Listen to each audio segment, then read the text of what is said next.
The DBX is as large as its super SUV rivals. The standard fit 22-inch rims fill out the large wheel arches well, and you can even opt for 23 inches of crazily complex designs. Road presence. The DBX has loads of it. And then there's the design that's classic Aston, beautifully reimagined for an SUV shape. The traditional DB grille, upsized to billboard dimensions here, immediately establishes this as an SUV from the house of Aston Martin, and you'll even find a connection to the GTS and Sportscars in the long bonnet and tight-fitting roof. That very Vantage-like ducktail bootlet spoiler will also ensure you can't mistake the DBX for anything but an Aston even from the back. My highlight. It's the rear LED light strip that runs from shoulder to spoiler to shoulder. Flush-fitting door handles, frameless windows and metal work around the dual exhausts are other details of interest, and there are some cool aero bits too. The DRL's up front outline ducts that channel air to the wheel arches, while large vents aft of the arches act as an exit, creating a drag-reducing air curtain. The high-mounted wing at the back isn't for show either. It directs airflow along the rear windscreen to the spoiler, and this movement forces water to self-clear, Aston's words, not ours, explaining why there's no rear wiper. Also, hidden from view but a crucial aero ingredient is the DBX's flat under tray.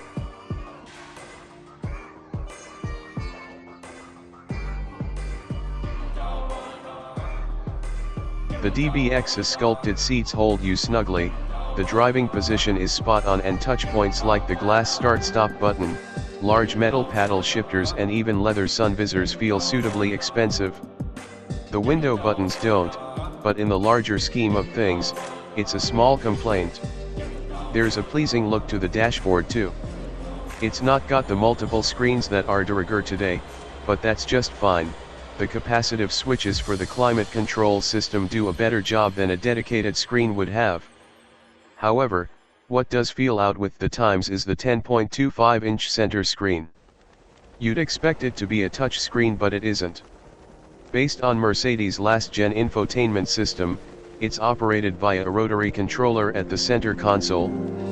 You have no option but to get the hang of the system, but you'll miss touch control when you have to operate Apple CarPlay on the go. The chunky buttons on the console for the mode selector, suspension height adjustment and more do get our vote, however.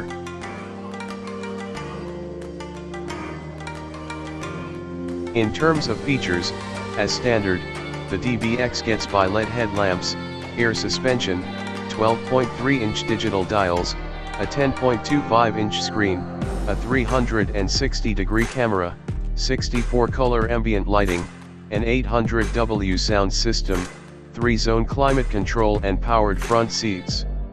You can add more to the car, and might we suggest you tick the option for front and rear seat ventilation. Lane keep assist and adaptive cruise control are other optional features of interest.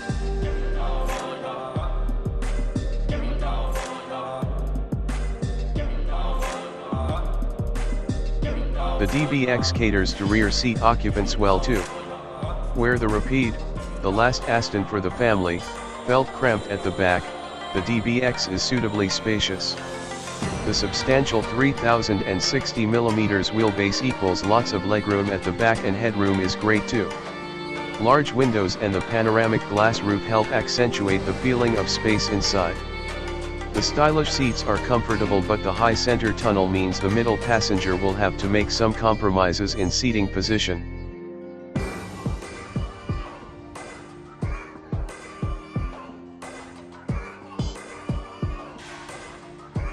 The DBX's powered tailgate opens to a 632-liter luggage area. It's well shaped and usable and, you guessed it, features a leather-lined parcel tray. You could even get matching baggage with the optional touring pack that comprises a 4-piece luggage set and cabin saddle bags. Should you need more space for luggage, the 40 hours 20 minutes and 40 seconds split rear seats can be folded flat, and it's reassuring that a space-saver spare, positioned under the boot floor, has been included too.